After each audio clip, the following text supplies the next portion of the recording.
Hi friends, कैसे हैं आप सब। उम्मीद करती हूँ आप सभी अच्छे होंगे। मैं सुमन पटेल आपके अपने यूट्यूब चैनल ग्लोबल क्लासेस में एक बार फिर आपका स्वागत करती हूँ। अगर आप चैनल पर पहली बार हैं तो प्लीज़ चैनल को सब्सक्राइब कर लीजिए और बेल आइकन को प्रेस कर लीजिए ताकि जो भी वीडियो मैं अपलोड करूँ सबसे पहले वो आप तक पहुँचे। तो चलिए शुरू करते हैं क्लास। आज हम देखेंगे 5वां नंबर क्वेश्चन। देखिए क्वेश्चन है आपका कि लेखक एवं कवि का जीवन परिचय। अब देखिएगा प्रश्न 5 है।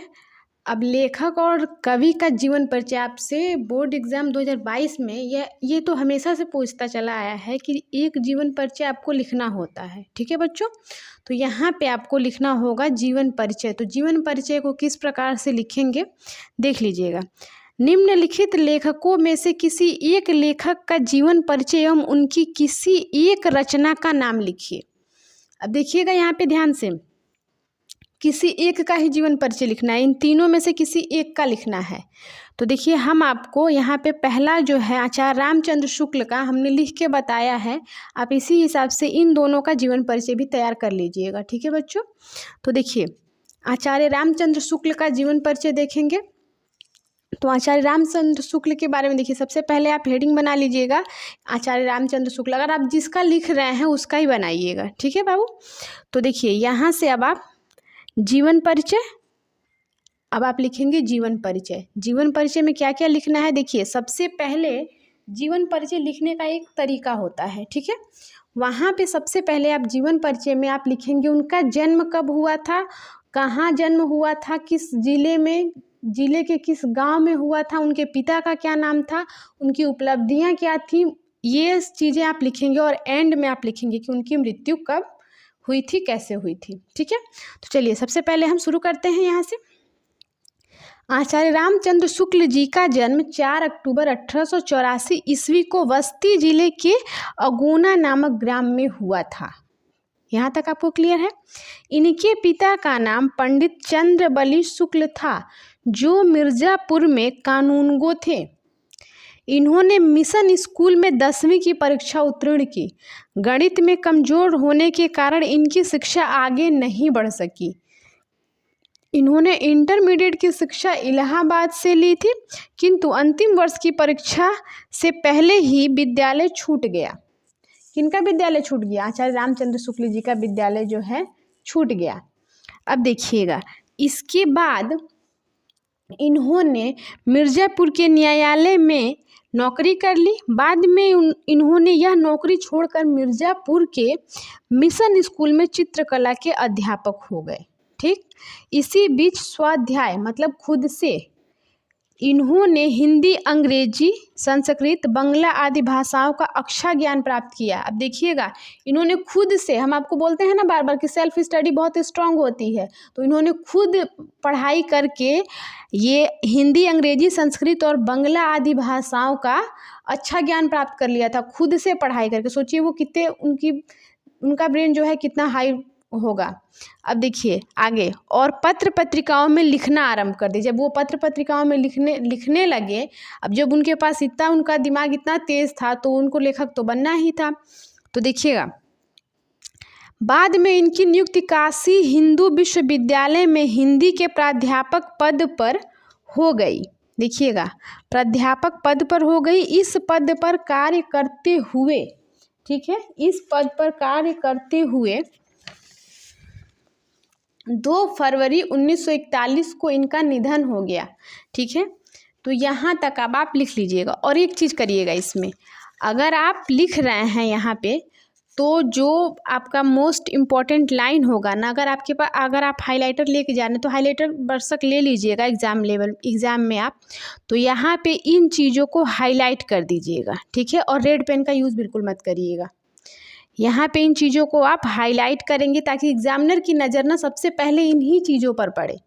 ठीक है, जब आप इसको हाईलाइट करेंगे तो एग्जामिनर बाकी सारी चीज़ों को छोड़ करके, देखिए यही चीज़ें चेक होती हैं, तो जब आप इस चीज़ को हाईलाइट कर देंगे तो एग्जामिनर सोचेगा कि भाई बंदा जो है वो पढ़ने वाला है, इसको ये चीज़ें, इन चीज़ों का नॉलेज है। ठीक है, तो यहाँ पे आप इन चीज़ों को हाईलाइट कर लीजिएगा। अब देखिएगा 4 अक्टूबर को इनका जन्म हुआ था, इसको आपने हाईलाइट कर लिया।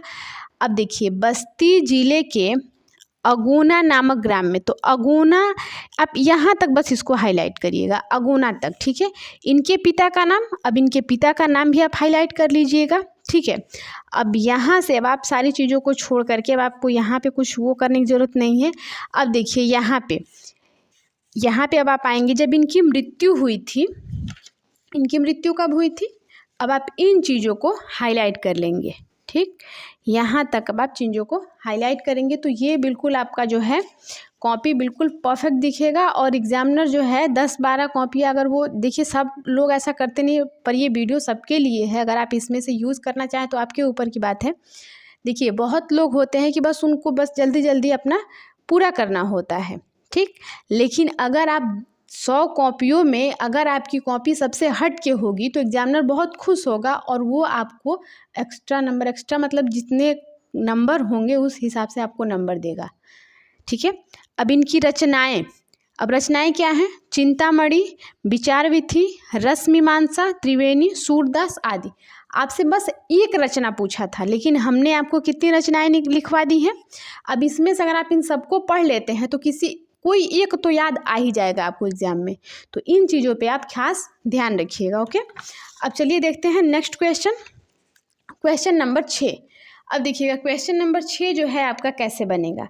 तो ये संस्कृत गद्यांश एवं पद्यांश का हिंदी अनुवाद करिए, ठीक है।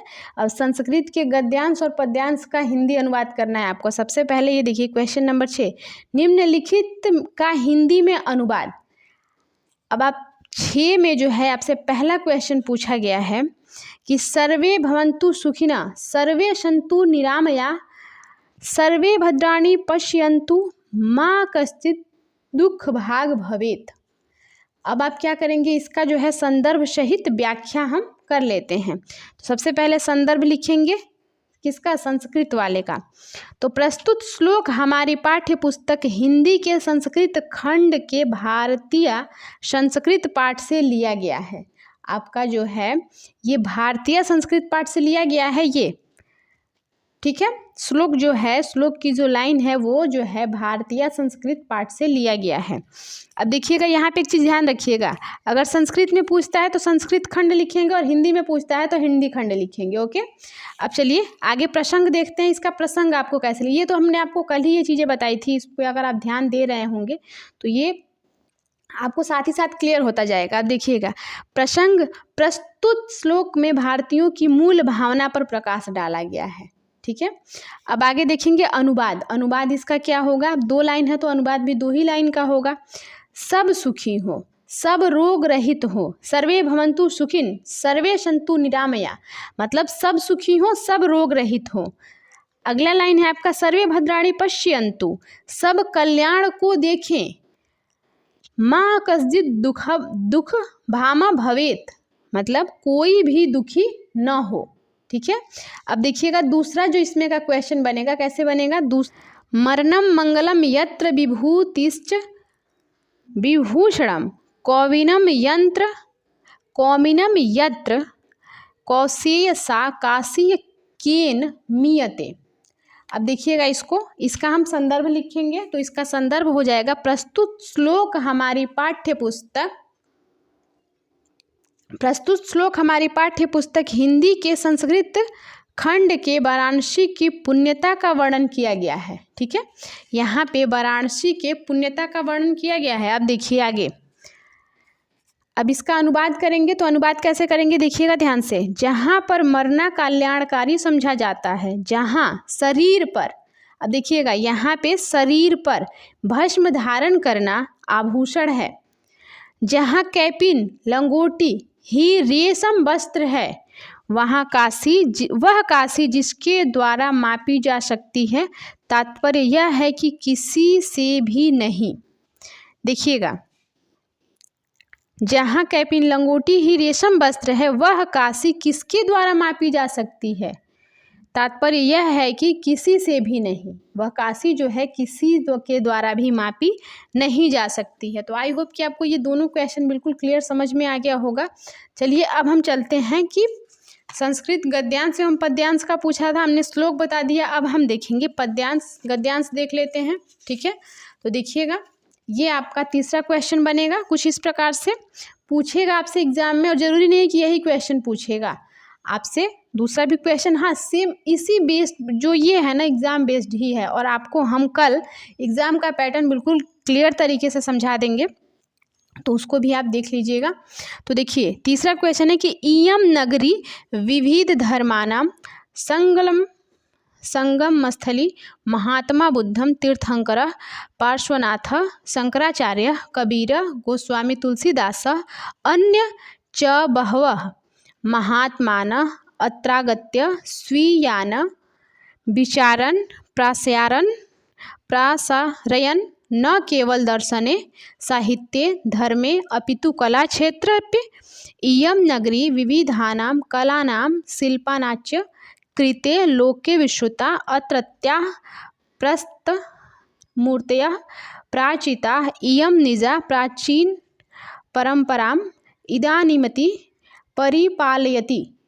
तो ये जो है आपका इतना दिया गया है। अब आप देखेंगे ये गद्यांश दिया गया है आपका, ठीक है बच्चों। अब इसका आप संदर्भ करेंगे, कैसे संदर्भ लिखेंगे देखिएगा।